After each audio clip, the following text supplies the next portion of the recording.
Yo, what's up mga kaibigan? Nalina tayo magkwentuhan. Sa kanyang Warriors playoff debut ay gumawa si Jimmy Butler ng 25 points, 7 rebounds, 6 assists, and 5 steals on 10 of 19 shooting sa field. All-around game nga mula kay Butler mga kaibigan. Sa last 5 games ng Warriors na lahat must-win game, siya ay nag-average din ng 29 points, 6 rebounds, 8 assists, and 3 steals per game on more than 50% shooting sa field.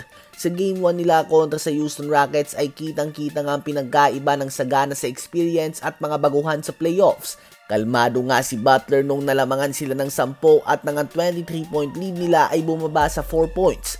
Hindi nga siya at sila as a team nagpanik at nanatili ang kanilang composure. Napakalaking bagay nga nito lalo na't nasa road game nga sila mga kaibigan kung saan easily ay pwedeng mapunta sa kabilang team ang momentum ng game.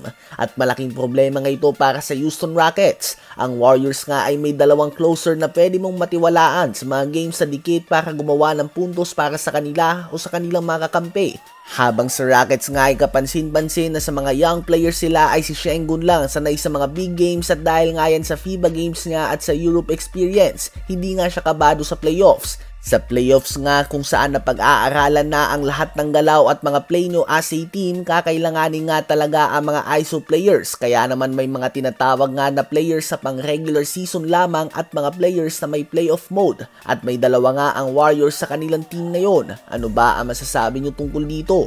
Ngayon ay tumungo naman tayo kay Jayson Tatum. Kahapon sa dominant win ng Boston Celtics kontra sa Orlando Magic ay nagtala siya ng 17 points and 14 rebounds. Siya ba ang best player sa game kahapon para sa Celtics? No, it was Derrick White mga kaibigan na gumawa ng 30 points, 4 rebounds and 2 blocks on 10 of 18 shooting sa field and 7 of 12 shooting sa 3-point line. At ito nga ang blessing and curse o biyaya at sumpa ni Jayson Tatum. Ang biyaya ay buong career niya nga ay nasa magandang team siya. Palagi nga may championship level talent ang kanyang team from the very beginning kahit noong rookie season pa lamang siya at kakampi niya sila Kyrie Irving hanggang ngayon. Siya nga ay nasa isang team na expected palagi na makapasok sa conference finals at malaking dahilan din siya dito.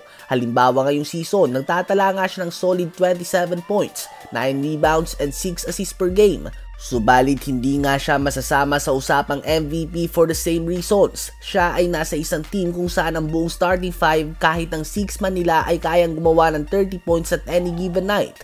Siya ay nasa isang team na sa bawat game ay hindi mo alam kung sino ba magiging best player nila.